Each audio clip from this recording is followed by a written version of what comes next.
நேர்மை ஒரு நாள் வெல்லும். புரட்சி தாமரை.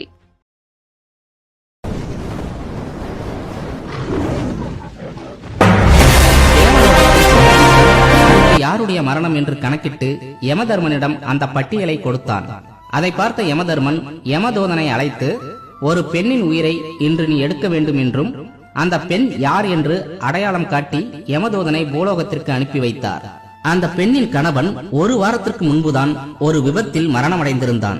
அவன் இறக்கும் போது நிறைமாத கர்ப்பிணியாக இருந்தவளுக்கு இப்போதுதான் ஒரு அழகான பெண் குழந்தை பிறந்து ஒரு வாரம் ஆகிறது. இப்போது இவளின் உயிரையும் எடுத்துவிட்டால் அந்த குழந்தையின் நிலை, ஐயோ, நினைத்து பார்க்கவே பாவமாக இருக்கிறது என்று உயிரை எடுக்க வந்த யமதூதன் அந்த பெண்ணின் உயிரை எடுக்காமல் மீண்டும் தேவலோகம் சென்றான். யமதூதன் அந்த பெண்ணின் உயிரை எடுக்காமல் வருவதை அறிந்த யமதர்மன் கடும் கோபத்துடன், யமதூதனே, என் கட்டளையை ஏற்று நடந்து கொள்வதுதான் உன் வேலை. பிறப்பவர்கள் அனைவரும் இறப்பார்கள் என்பது உலகறிந்த விஷயம்.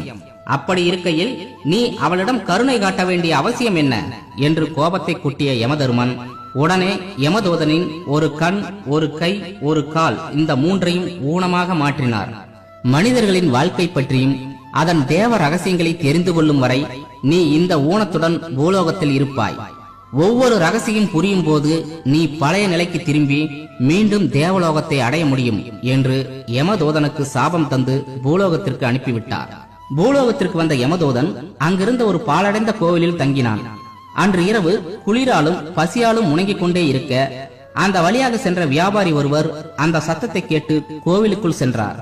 அங்க பசியுடன் இருக்கும் யமதூதனை பார்த்து, தம்பி, யார் நீங்கள்? இந்த பாழடைந்த கோவிலில் என்ன செய்கிறீர்கள் என்று கேட்க யமதூதன் பதில் எதுவும் சொல்லாமல் அமைதியாக இருந்தான். அவன் முகத்தை பார்த்தே பசியுடன் இருப்பதை உணர்ந்து கொண்ட வியாபாரி அவனை தன்னுடன் அழைத்துக் கொண்டு தன் வீட்டிற்கு வந்தார். இப்போதெல்லாம் வியாபாரத்தில் பெரிதாக லாபம் இல்லாமல் வெறுங்கையுடன் வரும் தன் கணவன் மீது சில மாதங்களாகவே வெறுப்புடன் இருந்தால் வியாபாரியின் மனைவி. வீட்டிற்கு வந்த தன் கணவனுடன் இன்னொரு நபர் இருப்பதை பார்த்து எரிச்சல் அடைந்தாள். அப்போது யமதூதனை கோபமாக முறைத்துவிட்டு தன் கணவனை மட்டும் வீட்டிற்குள் அழைத்தாள். வீட்டிற்குள் சென்ற கணவன் தன் மனைவியிடம் நல்லவிதமாக எடுத்து கூறி அவனின் ஊனத்தை பற்றியும், மற்றவர்களைப் போல் உடல் நன்றாக இருந்திருந்தால் நான் கண்டுகொள்ளாமல் வந்திருப்பேன், இவனின் நிலைமையை நீ நினைத்துப் பார் என்று கூற அவளும் மனம் இறங்கி வீட்டிற்கு வெளியே நின்ற யமதூதனை சிரித்த முகத்துடன் அன்புடன் வரவேற்றாள். அப்போது யமதூதனின் ஊனமாக இருந்த கால் சரியாக யமதூதன் ஆச்சரியத்துடன் மனித வாழ்க்கையில் மறைந்துள்ள முதல் தேவ ரகசியத்தை புரிந்து கொண்டான். பிறகு அந்த வியாபாரியுடன் பல ஊர்களுக்கு காலத்திற்கு ஏற்ப வியாபாரங்களை செய்து கொண்டு 10 வருடங்கள் அப்படியே உருண்டோடின. அப்போது ஒரு நாள் வியாபாரத்தில் இருக்கும்போது ஒரு பணக்காரரும் அவருடன் ஒரு அழகான பெண் குழந்தையும் வருவதை பார்த்தான். அந்த குழந்தையை பார்த்ததும் யமதூதனின் மனதிற்குள் ஏதோ ஒரு இனம் புரியாத அதிர்வலைகள் உண்டானது. பிறகு அந்த வியாபாரியிடம் யார் அந்த குழந்தை என்று விசாரிக்க, அந்த குழந்தை தான் இறக்கப்பட்டு உயிரை எடுக்காமல் சென்ற அந்த பெண்ணின் குழந்தை என்றும், ஒரு வார குழந்தையாக இருக்கும்போது அவள் தாய் இறந்ததால் அந்த பணக்காரர் அவளை தத்தெடுத்துக் கொண்டார் என்ற விவரத்தை அறிந்ததும் யமதூதனின் ஊனமாக இருந்த கை சரியானது.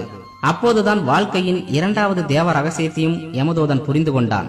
மறுநாள் பக்கத்து ஊரின் மிகப்பெரிய செல்வந்தன் வியாபாரியை தேடி வந்தான்.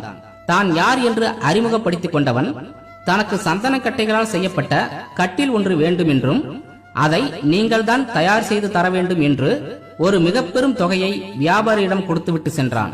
10 நாட்களில் கட்டில் தயாராக இருக்க வேண்டும் என்று செல்வந்தர் கூறினாரே. நாளை 10வது நாள். செல்வந்தர் வந்து கட்டிலை கேட்டால் என்ன செய்வேன்? சந்தன கட்டைகள் மட்டுமே இருக்கிறது, இன்னும் எதையும் செய்யவில்லையே என்று வியாபாரி பதற்றமானார். ஆனால் யமதூதன் அமைதியாக அந்த வியாபாரியிடம், ஐயா, நீங்கள் கட்டில் செய்ய வேண்டாம், அந்த சந்தன கட்டைகளை எரியூட்டுவதற்கு தயாராக வைத்திருங்கள் என்று கூற வியாபாரியோ எதுவும் புரியாமல் முழித்தார்.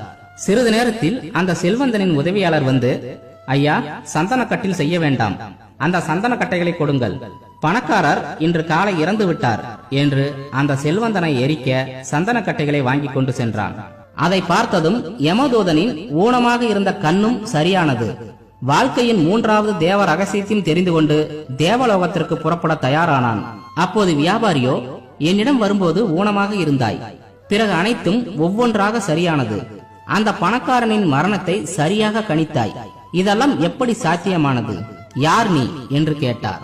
ஐயா, நான் யமனுடைய தூதுவன்.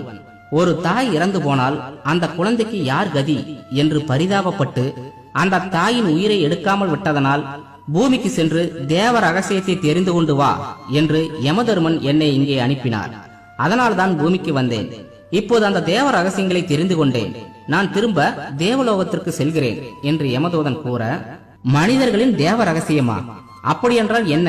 எனக்கும் கொஞ்சம் கூறுங்கள் என்று வியாபாரி கேட்க, முதல் நாள் என்னை உன் வீட்டிற்கு அழைத்து சென்ற போது உன் மனைவி என்னை கோபமாக பார்த்தாள் அல்லவா?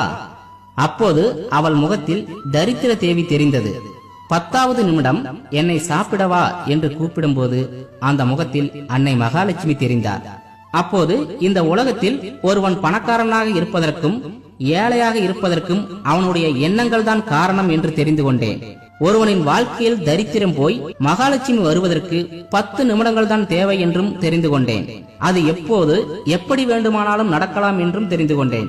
இது நான் உணர்ந்த முதல் தேவ ரகசியம். 10 வருடம் கழித்து ஒரு செல்வந்தன் ஒருவருடன் ஒரு பெண் குழந்தை வந்தாள் அல்லவா?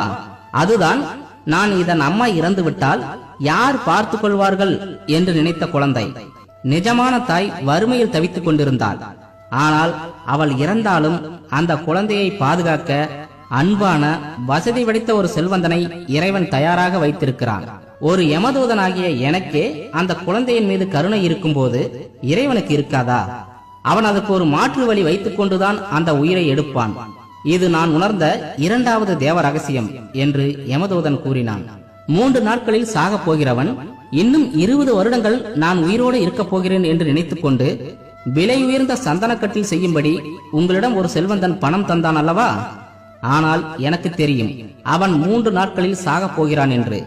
அதனால்தான் உங்களுக்கு கட்டில் செய்ய உதவி செய்யாமல் காலம் தாழ்த்தினேன். உண்மையில் இந்த மக்கள் இந்த உலகத்தில் ஏதோ 100 வருடங்கள் 200 வருடங்கள் வாழ்ந்து விடுவதைப் போல நினைத்துக் கொண்டு மனதை குழப்பிக் கொண்டிருக்கிறார்கள். மரணம் எப்போது வேண்டுமானாலும் வரலாம். நேற்று இருந்தவன் இன்று இல்லை, நாளை இருப்பவன் மறுநாள் இல்லாமல் போகலாம். இதுதான் இந்த கலியுகத்தின் யதார்த்தமான உண்மை.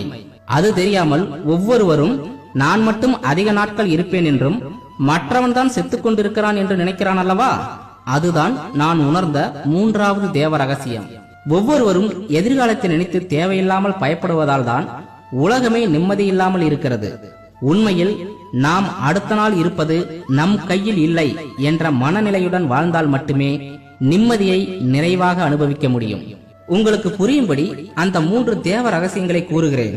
முதலாவது, ஏழையாக இருப்பதும் பணக்காரனாக இருப்பதும் நம்முடைய எண்ணங்கள் தான் முடிவு செய்கின்றன. 2வது, எது நடந்ததோ அதற்கு கடவுள் ஒரு மாற்று வழி வைத்திருப்பார். மனிதனின் மனதில் உள்ள அகங்காரத்தாலும் அறியாமையினாலும் அவர்களால் அதை புரிந்து கொள்ள முடிவதில்லை.